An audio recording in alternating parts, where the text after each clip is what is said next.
Eu acho que é importante a gente falar, né, dessa relação real do exercício com a melhoria mesmo de algumas patologias. Hoje, exclusivamente, a gente vai falar aí bastante sobre a diabetes relacionada ao exercício. Então, é de suma importância que a gente possa realmente discutir esses temas para poder cada vez mais levar esse tipo de informação para todas as pessoas e todos os profissionais. Então, a primeira pergunta é se todo mundo, toda pessoa portadora de diabetes deve praticar exercício ou não é tão recomendado assim para toda essa população? Legal, Renan. Essa é uma pergunta bastante interessante, né? Cuidado que o Renan tomou também. Importante, a primeira situação é essa, né? A gente vai falar um pouquinho da importância se eles podem fazer exercício ou não, mas o primeiro momento mesmo é realmente a gente poder separar um indivíduo ou a pessoa com diabetes da doença. Então essa expressão que foi utilizada, portador de diabetes, o indivíduo com diabetes, é muito importante para você, profissional do movimento, né? O cuidado, o tratamento que você tem com essa patologia já começa a partir desse momento. Existem vários estudos aí pelas principais diretrizes que recomendam a prática de exercício aí para essas populações. No primeiro momento de intervenção, realmente é você ter esse cuidado de começar a separar a pessoa que você está trabalhando da intervenção que você está fazendo, quer seja na área da educação física, na área da fisioterapia ou na própria área da nutrição, que são as principais aí, específicas em relação ao tratamento dessa patologia, as intervenções primárias.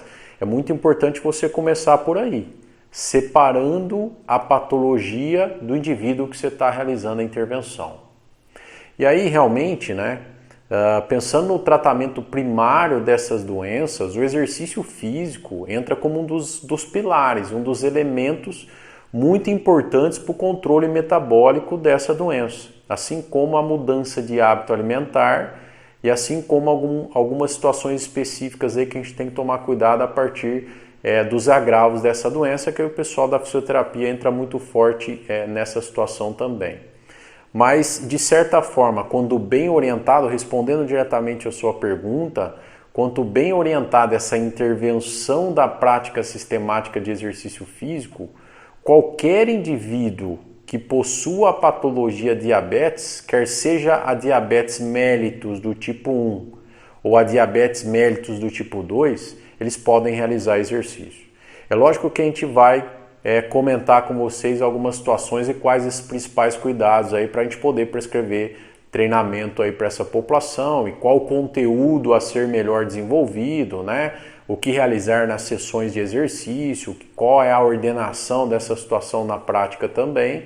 Então, assim, é uma gama vasta aí de conhecimento sobre esses assuntos e que a gente pretende gerar esse tipo de informação para vocês também.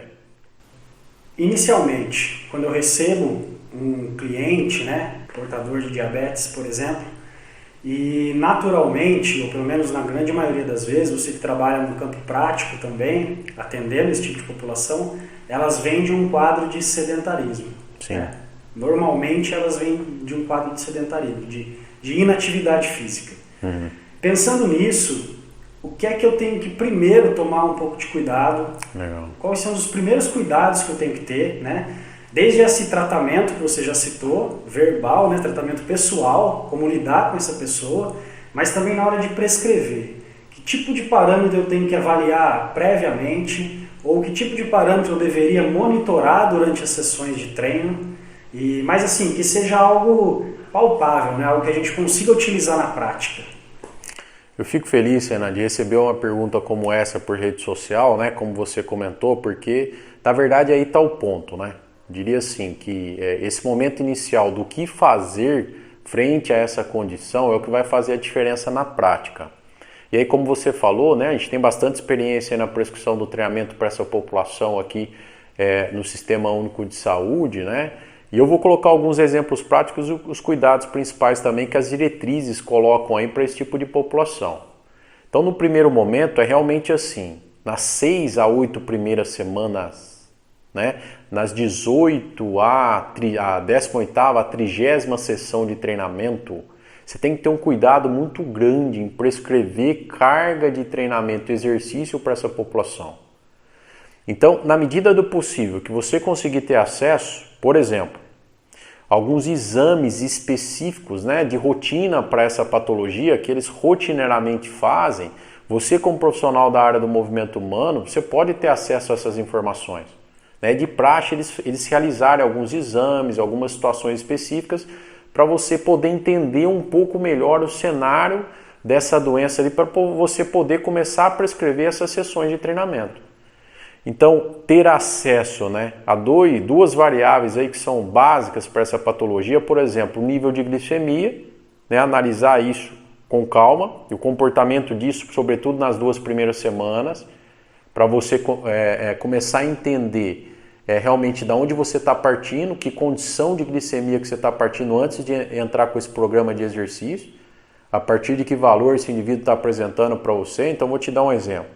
É totalmente diferente você trabalhar e prescrever carga de treinamento e exercício para um portador de diabetes com uma glicemia de 450 miligramas por decilitro, em comparação com um indivíduo que tem aí um nível de diabetes em jejum, né? A glicemia em jejum, com um nível de diabetes para 120, 130 miligramas por decilitro. Então, o primeiro momento é você analisar essa situação. Veja então, ó, a patologia é a mesma, é a diabetes, mas você está partindo ali de condições distintas. Então, esses exames iniciais aí vão ser importantes para essa situação, tá ok? Então, ter acesso a esses valores vai te facilitar ali no sentido de entender a gravidade dessa doença em termos da prescrição.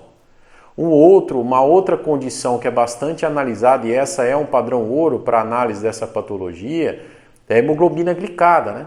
Ou a hemoglobina glicosilada, HB1AC, que é a expressão que vai vir aí nos exames que vão aparecer para essa população. Então a hemoglobina glicada ela tem um papel importantíssimo, porque na verdade ela traça uma linha histórica da patologia, da diabetes. Né? Você consegue traçar uma linha histórica de 2 a 3 meses da presença dessa doença para aquele indivíduo. Então, se o sujeito está ali, está fazendo o controle por meio de fármaco, né? Eu vou dar um exemplo para você, para quem é da área da saúde conhece muito esse remédio, a metformina, que essa população costuma a trabalhar bastante com ela, né? Uma das principais medicações. Se o indivíduo está tomando metformina e está com uma hemoglobina glicada alterada no início da sua prescrição, você já tem que tomar muito cuidado. Porque ele está tendo controle farmacológico da situação e não está resolvendo a ideia da glicolização ali da hemácia, né, a partir do nível de glicemia muito alta. Né? A gente pode, num próximo momento, aí, também explicar para vocês a fisiologia desse processo, né, desse exame, mas basicamente ter conhecimento da glicemia e da hemoglobina glicada, para você ver o estágio dessa doença. A partir do entendimento do estágio dessa doença, você vai começar a sair prescrevendo carga de treinamento. E aí você tem que tomar o cuidado grande com as 6 primeiras semanas, né? Esse delay que eu coloquei, esse range, né? Da 18ª à 30ª sessão, ali você tem uma margem de segurança maior para você começar a manipular a carga de treino ali em alto grau. Né? Até então, a regulação do equilíbrio fisiológico desse indivíduo ainda está bastante alterada por causa da patologia. Então, qualquer coisa que você fizer no início ali, pensando no metabolismo da glicose, esse indivíduo vai ter algumas alterações frente ao treinamento. Então é um momento para você tomar cuidado. Eu vou te dar um exemplo sobre isso, um exemplo prático. Nós nunca começamos aqui nas 2 primeiras semanas, quando a gente vai treinar a resistência motora, uma das capacidades importantes aí para essa população, com treinamentos glicolíticos intervalados, de alta intensidade, né? Para 80% a 90% da frequência cardíaca máxima, 80% a 90% da velocidade máxima atingida em teste aeróbico, que a gente faz também aí de forma indireta. A gente não sai prescrevendo treinamento intervalado com essa característica para essa população. Por quê? É um treinamento que quebra muito a homeostase fisiológica, altera muito esse padrão glicolítico durante o exercício. Então, por segurança e por entendimento do momento que esse indivíduo se encontra, você não vai sair prescrevendo treinamento intervalado de alta intensidade e nem sessões de treinamento de força com fadiga concêntrica, né, que geram uma acidose muscular grande e automaticamente vão alterar também o controle glicêmico durante o exercício.